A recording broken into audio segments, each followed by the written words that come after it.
पूर्वी दिल्ली नगर निगम का सदन एक बार फिर से रण क्षेत्र में तब्दील हो गया। आपको बता दें, आम आदमी पार्टी के पार्षद इस बात का विरोध कर रहे थे कि किस तरह से भाजपा नेताओं ने केजरीवाल के घर पर प्रदर्शन किया और एक तरह से वहां जाकर नारेबाजी भी की थी।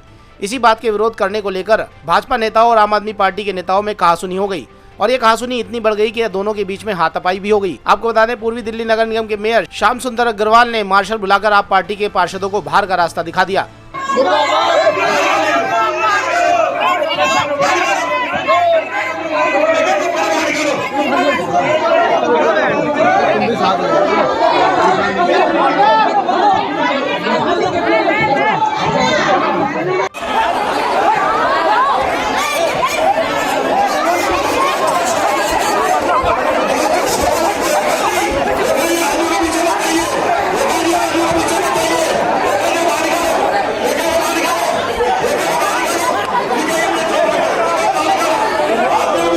हमेशा से ये रहा, लेकिन आपने खुद कहा कि आज अति हो गई।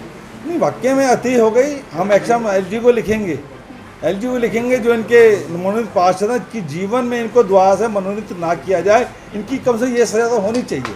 उसके अलावा जो चुने हैं, हम दिल्ली की जनता से अपील करेंगे कि आने वाले चुनाव में ऐसे व्यक्तियों को, ऐसी पार्टी के लोगों को, ऐसी पार्टी को एक भी वोट ना दे जिनका उद्देश्य केवल काम को बिगाड़ना है, अपनी बात को रखना नहीं है। ये दिल्ली की जनता की बात को आगे रखना नहीं चाहते, दिल्ली की जनता की समस्या सुलझाना नहीं चाहते। ये केवल नक्सलवादी लोग हैं और केवल हंगामा करना जानते हैं। इन्होंने हंगामा किया, उसके अलावा कोई काम नहीं किया। मेयर साहब, एक सवाल है, दरअसल दो सवाल है। एक पहला सवाल ये है कि संतोष पाल जी ने मुस्लिम पार्षद हसीबुल हसन और साजिद को लेकर विवादित बयान दे, जासूसी शब्द गए, और दूसरा कि एक बाहरी इंसान आता है जो विपक्ष का ये आरोप है कि वो भाजपा का गुंडा है और उसने आकर हाथापाई की निगम पार्षदों के साथ आम आदमी पार्टी। देखिए, मुझे जानकारी में नहीं है जो आपने कहा। नहीं, रिकॉर्डिंग में है संतोष पाल जी, जिस तरीके से शब्द कह रहे हैं। जब रिकॉर्डिंग में आएगा मैं उसको देखूंगा, उसकी हम जांच करेंगे। और जो कोई बाहर से आया है, तो ये जो सिक्योरिटी गार्ड हैं उनकी कमी है कि बाहर का व्यक्ति घुस कैसे गया। जिन सिक्योरिटी गार्ड ने घुसने दिया है उनके हम जांच कराएंगे, उनके खिलाफ एक्शन लेंगे। सर, वो जो शख्स था कल आपके कैबिन में बैठा पाया गया था, वही शख्स था जो आज हाउस में था, उसका नाम है। मेरे पास प्रतिदिन सैकड़ों लोग आते हैं और मुझे नहीं पता कि कौन वहाँ पे आया है, क्या है। नहीं, जैसे भी घुसा है उसे मर्यादा को तोड़ा है और ये सिक्योरिटी का सवाल है, सिक्योरिटी पे एक्शन लिया जाए। सर, जहाँ जो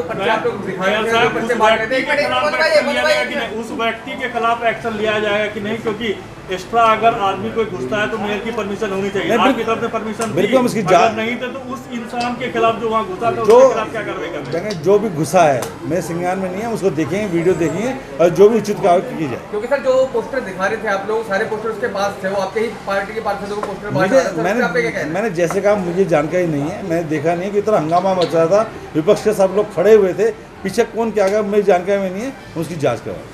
वहीं आम आदमी पार्टी के नेताओं ने भाजपा पर बाहर के लोग बुलाने का आरोप लगा दिया। जी हां, आम आदमी पार्टी के नेताओं ने कहा कि भाजपा ने सदन में बाहर के लोग बुलाए हुए थे जिन्होंने हमारे साथ अभद्रता की। आप सुनिए।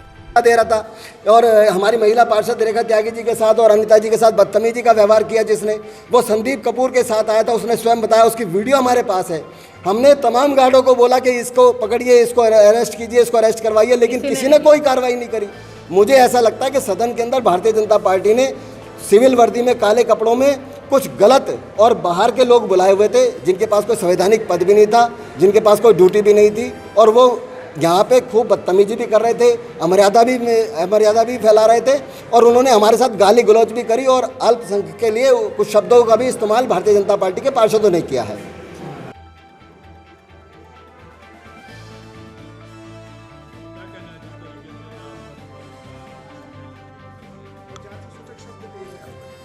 देखिए, इससे पहले भी हाउस में कई बार मुझे क्योंकि मैं मुस्लिम हूँ इसलिए मेरे नाम के आगे इन लोगों ने मुझे अपमानित किया। इससे पहले भी 2 साल पहले मुझे इसी तरह से हाउस के अंदर अपमानित किया गया था, गाली बकी गई थी मेरे धर्म के ऊपर लेकर। मुझे आज फिर उसी तरह से मेरे लिए शब्दों का प्रयोग करा।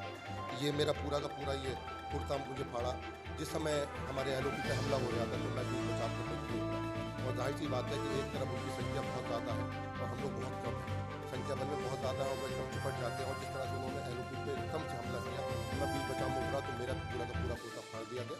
उसके बाद में कुछ बीजेपी के गुंडे यहाँ पहले से हाउस के अंदर शामिल थे और उन लोगों ने भी हमला किया। वो भी हमला करने के लिए आए तो मैंने उन्हें स्वयं पकड़ा उस गुंडे को, क्योंकि वो जिस तरह से आया था शायद उसके पास में पिस्टल भी हो सकती थी, चाकू भी हो सकता था, हमें कुछ नहीं पता वो हाउस के अंदर कैसे आया। हम गार्डों से चीख चीख के कह रहे हैं ये कौन है, ये कौन गुंडा आया है, मगर गार्डों ने उसे नहीं रोका। यहाँ तक कि जब मैंने उसे पकड़ा तो उसका कुर्ता मेरे हाथ में आ गया और वो शायद हाउस के अंदर ही पड़ा होगा कहीं, और वो इस तरह से निकल गया। इतने सारे मार्शल इस हाउस के अंदर, सैकड़ों की संख्या में मार्शल, सीसीटीवी फुटेज, सब कुछ। उसके बाद में कहाँ से गुंडे इनके बीजेपी के प्रवेश कर जाते हैं, हम पे भी हमला करते हैं, इनके नेता हमला करते हैं, इनके गुंडे हमला करते हैं। आज पूरा देश और पूरी दुनिया ही देख रही है।